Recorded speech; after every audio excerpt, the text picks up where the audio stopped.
Hey there, Mike Lang, Cancer Bridges Survivor Network Coordinator, and we are going to do a Survivorship video series right now. We're going to go talk with a very cool person, Dr. Linda Carlson.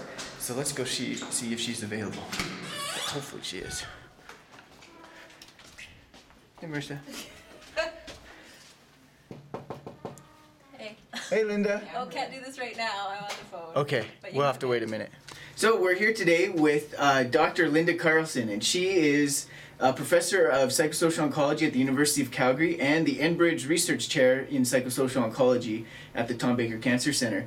She's been doing research on all sorts of really interesting, I guess, complementary and alternative medicine practices over the last 15 years? About that, yeah. Yeah, which is pretty amazing. So today we're going to talk a little bit about those sort of complementary or alternative therapies that are available. And first of all, Linda, why don't you just explain what that is? Yeah, it's a bit of a mouthful. We call it CAM. Right. So complementary or alternative. And really these days, the distinction, complementary is things you do with conventional treatment. Alternative is usually things that are done instead of it. Okay. So all the interventions we look at are complementary. Mm-hmm. You know, and the definition of that really, it's a moving target. It's anything that's not part of standard medical care. So this can range from, you know, the types of things we study, like meditation and yoga, to herbs, special diets, you know, energy therapies, biomagnetics. I mean, there's a whole range of things. Wow. But as things gain evidence and they move into the mainstream, they're not complementary anymore. They're just sort of more accepted, like group therapy, for example. And that's why it's a moving target. Things are constantly changing in this field. Yeah.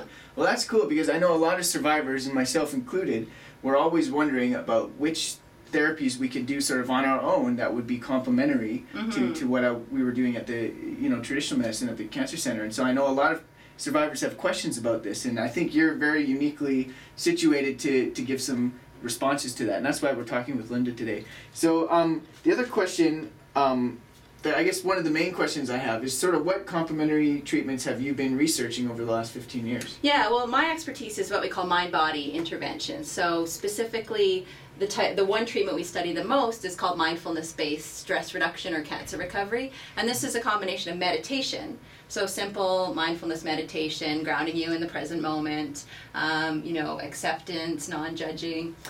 So mindfulness meditation combined with very gentle hatha yoga or kind of moving meditation. So we've done a lot of research in that area, and it's really now considered a well-validated, very helpful intervention for people undergoing cancer treatments and survivors as well. Yeah, that's cool. And in case you guys are wondering, Linda has also written a book. She basically pioneered this field of mindfulness-based stress reduction. Oh yeah, grab the book. Grab the book.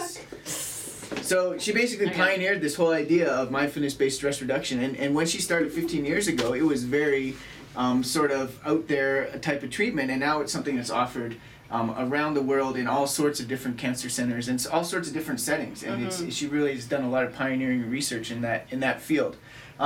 So the next question I had for you is what from your experience in this sort of research world, what complementary or alternative treatments have you found to have enough evidence base behind them to recommend them? You know, the unfortunate part is that most treatments have very little evidence base at all. So it's like anecdotal evidence, people telling stories, I tried this, it helped. There are a few exceptions. So for example, acupuncture is one thing where there's quite a bit of evidence that it can help with nausea during treatments. It can help pain control. It can also help with general well-being and relaxation. We did a small study with Reiki, which is an energy, sort of hands-on energy therapy, that it helps with fatigue levels while patients are undergoing treatment. And you measured that empirically? Yeah, we published a study on that showing that Reiki helped decrease fatigue levels over the course of 5 treatments. Wow. Quite reliably did that. Yeah? I was even surprised. Yeah, I bet that's a big thing about sort of these complementary treatments is people just don't understand how they work. That's right. And if there's not a plausible biological mechanism, sometimes you tend to be skeptical. Yeah. Another area where there's a lot of interest, like a lot of patients use sort of natural health products, so like the mega vitamins, the herbal treatments, all the traditional Chinese medicine. There's very little evidence around those things. People are interested in antioxidants, vitamin D, D, vitamin E, vitamin C. There's beginning to be a bit of research, but not enough that you can really comfortably recommend these treatments.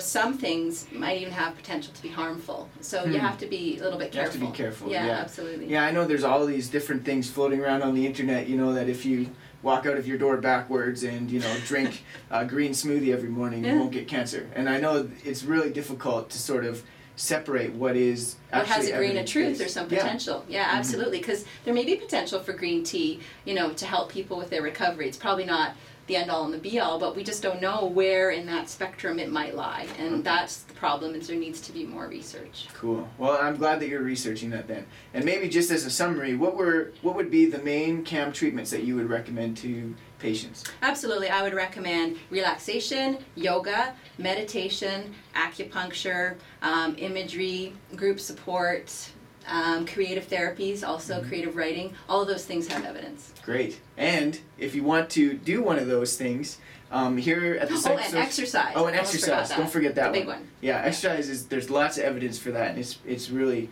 interesting, I guess, the benefits that you can gain from that. It really is the one thing that can affect every body system. So. Absolutely, yeah. But if you guys are interested in doing any of these things, there are programs on every single one of those things Linda mentioned offered out of the Tom Baker Cancer Center here in Calgary at the Psychosocial Oncology Department, as well as the spiritual and supportive care up in Edmonton at the Cross Cancer Center.